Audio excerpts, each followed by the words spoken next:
And it's DLC day in GTA Online. Yes, Agents of Sabotage has dropped, and this is the first of two videos I'm going to get out to you today. I do apologise, I wanted to get this one out a lot earlier, but if I'm being totally honest, I fell asleep. Yeah.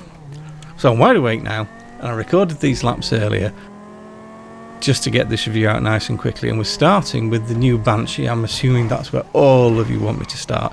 Yes, we'll be doing the Jester again shortly, but it's the Banshee first, and my god, what a car. This, well, there's only one way I can put it. The king is dead! Long live the king! Although the Niobe does still have a chance of keeping its crown, so I guess... Probably dead! The king is probably dead! Long live the king! So why am I saying this?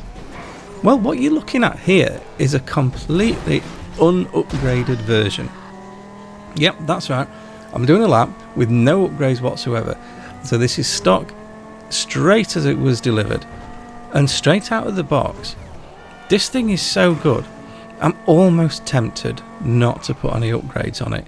It feels fast, the handling's good. If anything...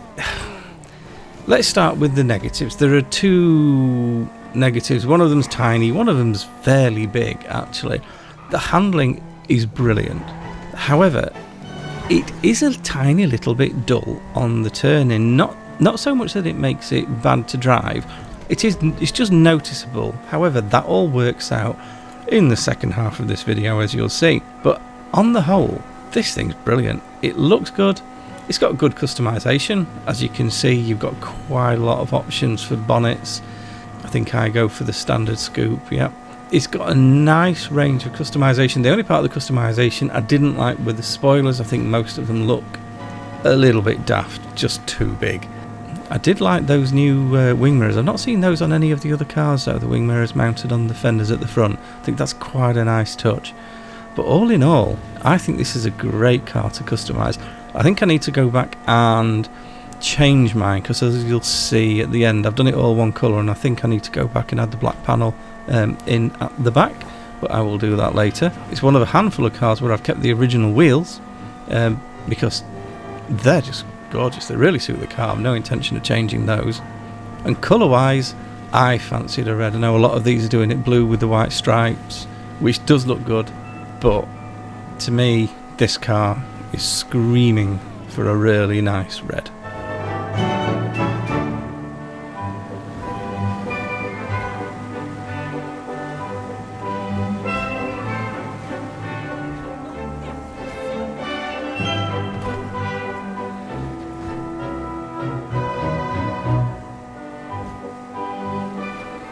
And there we go. You've got some good options for the interiors as well, obviously, because some of you may want to do a race car build for this, and there are plenty of options to do that. Interior's a little bit dull. It would have been nice to have seen a newer interior in this, but there we go. And now we're all ready with the upgraded version. So, coming back to why this is so good. The unupgraded version, straight off of the Legendary Motorsport website with no upgrades whatsoever, did the lap in 8 minutes 34. 8 minutes 34.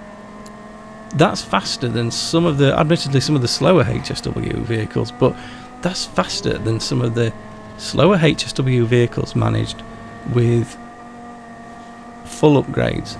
It would also put it really close to the top of the non-HSW lap board, and again I've got to say that's with no upgrade, so that's with no suspension, no engine, no transmission. That's as it comes out of the factory, if there is a factory. So that got me pretty excited about what this thing was going to do as soon as I put the HSW upgrade on it, which you can see I did with the customization. One other upgrade you can put on this is Imani Tech, which I guess brings me back to the second negative before we get onto the loads of positives. The second negative is the price. This thing ain't cheap. The base car is. So the base car is a snip under 2 million, 1.98, something like that. So It's near as makes no difference, 2 million for the base car. However, this has one of the more expensive HSW upgrades. Usually, when the car's quite expensive, the HSW upgrade tends to be cheap, but not with this one. The HSW upgrade for this is 1.8 million. So you throw onto that around another 200,000 for the actual HSW upgrades as well. You know, the HSW Turbo is 95 grand alone. And, well, yeah, you're in this for 4 million before you really started. So then you put your missile lock-on jammer on this for a cool 400,000, and you're basically looking at 4.5 million all in for this. So this is an expensive car, but is it worth it? Well, let's have a check first with the top speed. If you're new to the channel, this is a measured mile that I go as quickly as possible, which in this car is going to be pretty damn quick. When I get to the sign just in front of the silos up here, I take a measurement, do some maths, and that gives you a top speed through traffic, an achievable one. And this is what this one managed to do. Yeah, not bad. So coming back to the car, is it worth 4.5 million? Honestly, I'm going to say yeah. I think this is possibly the best car in the game now. And it should be, because if ever there was a car that Rockstar needed to get right, it's this one. The Banshee has been in every single version of GTA since GTA launched, and it's a classic in GTA 5 as it stands. So bringing in a new one, you better make sure it's good. And they have certainly done that, because it's good across the board. It looks good. It's got good customization. The handling is fabulous. As I said earlier, that turn-in that feels a little bit dull at first, when you're making some serious pace with the HSW upgrades, that dull turn-in makes sense. And that makes this, in my view, the most controllable HSW vehicle available. So if you look at the other two contenders, you've got the Stinger TT, which I'm always berating because it's really quick. Yes, it's really quick, but the handling on that is just awful all over, everything about it. The Niobe improves vastly on that, and that's why the Niobe smashed the TT's lap time, because the handling on the Niobe was so much better than the TT. However, the handling on the Niobe is still a little bit twitchy at times and a little bit scary. You need to really pay attention with that.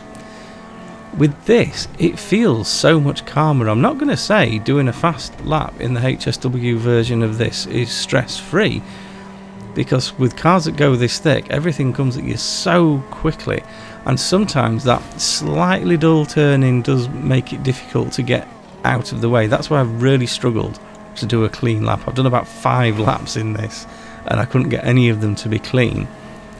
However, they didn't need to be, because this thing is so quick, it just powers through. And as we come over the bridge, you will see we are going to absolutely obliterate the Niobe's time, and that is on a lap that isn't clean.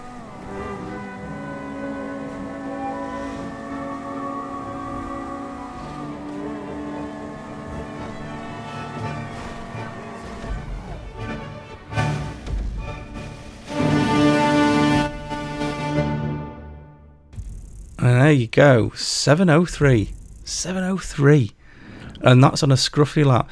7 minutes, almost 7 minutes dead on a scruffy lap. This car will easily go well under 7 minutes. I fully expect to be able to get the lap time for this car down to something in the region of 6 minutes 50, which is absolutely terrifyingly quick, especially when you consider that that would make it nearly 30 seconds faster than the Hakuchu drag. So is it worth 4.5 million? Absolutely. Fastest car in the game. It is brilliant. You should all buy it if you've got the money, and if you haven't, save up. It's only a couple of Kaios, 2.5 Kaios ish. 3 Kaios and you've got one. That's it for this one. I will be back later with a review of the new widebody Jester. So take care of yourselves, and I'll see you in the next one.